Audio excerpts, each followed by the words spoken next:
Hi everyone, welcome to today's video. So when I post videos, many of you comment that Akshat, you recently made a video where the markets fell and you invested a lot of money in the market.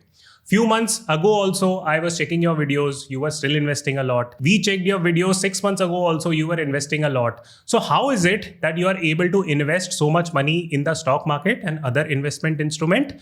That is the simple discussion that I'm going to have with you today in a very easy to understand language and a very easy to implement language. Please note that the objective of this video is not at all for me to boast, and I hope that this video does not come across as a boastful video where I'm just saying that, you know what, I invest like X amount of money in the stock market. That is not the goal at all. I really wish that someone would have told me these 5 basic things in school or college. It would have made my life so much better. So with that said, let me just outline 5 very basic simple rules. Also, a very big shout out to our sponsors for today, which is Ditto Insurance. I absolutely love their product from the simple fact that before purchasing insurance, which is a highly complicated instrument to buy, you can go and speak with a real human being, understand your requirements and then purchase. So therefore, all my family members and extended family members have also purchased insurance from Ditto.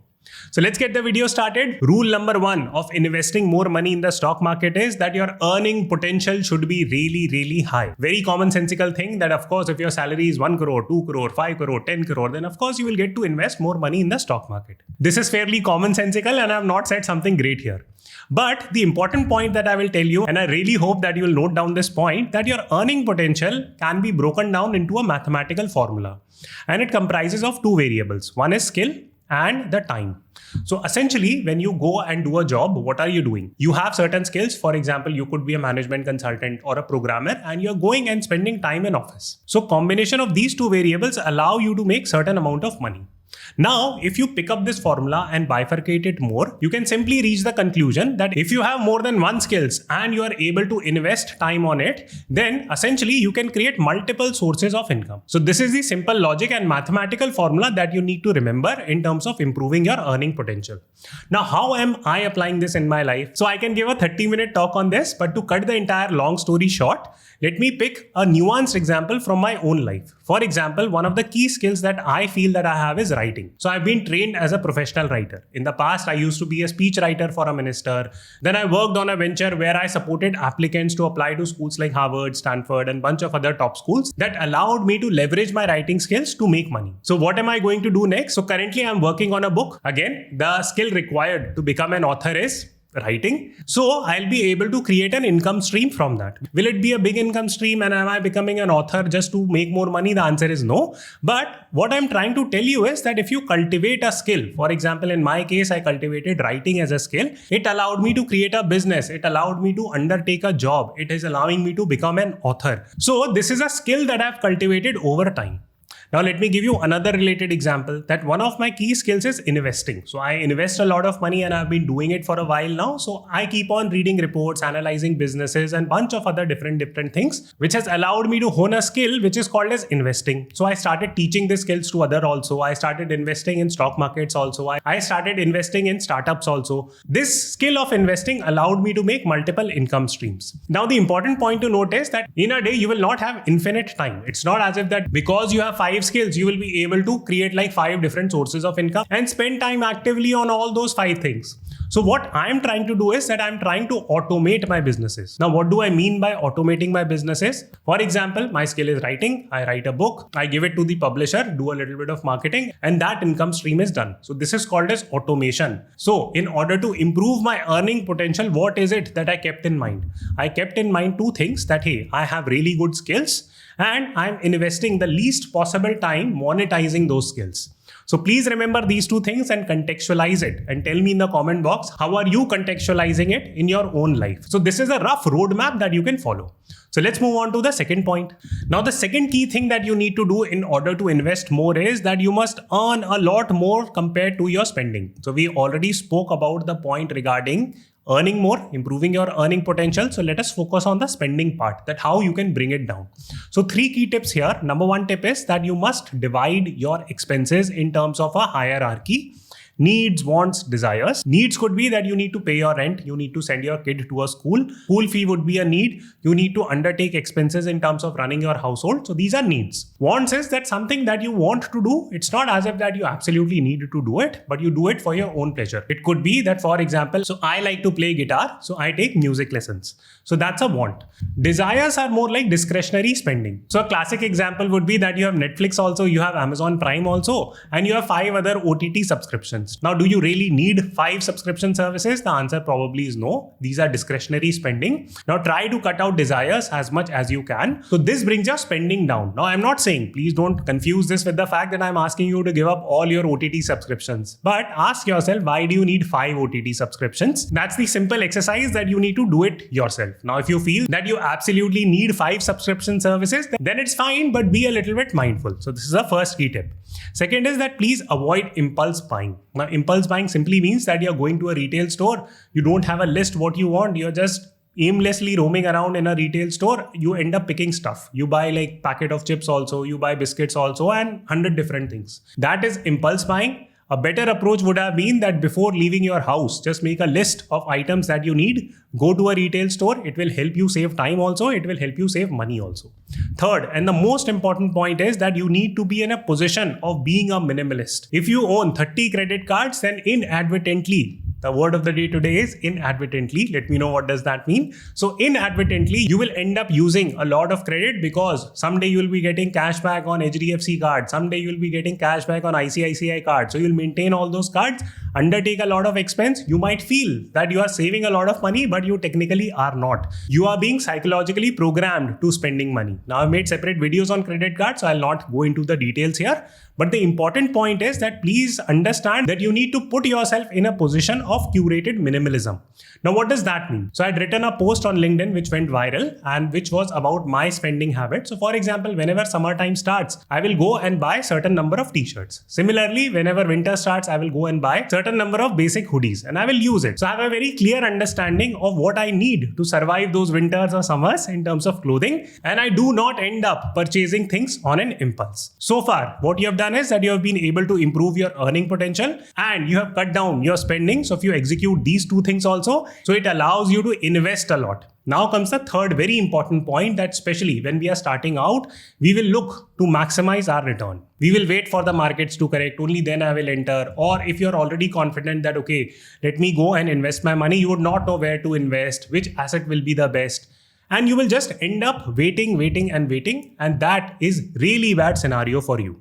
Now here, there are 2 very important mathematical equations that you need to remember.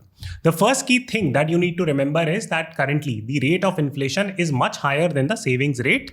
And if you keep your money in the bank account, inflation will eat that money. At what rate? So roughly 4%. Why? Because inflation these days in India is roughly around 6.5% and savings interest rate is 2%. So if you keep 100 rupees in your HDFC bank account, it becomes 96 for sure by next year.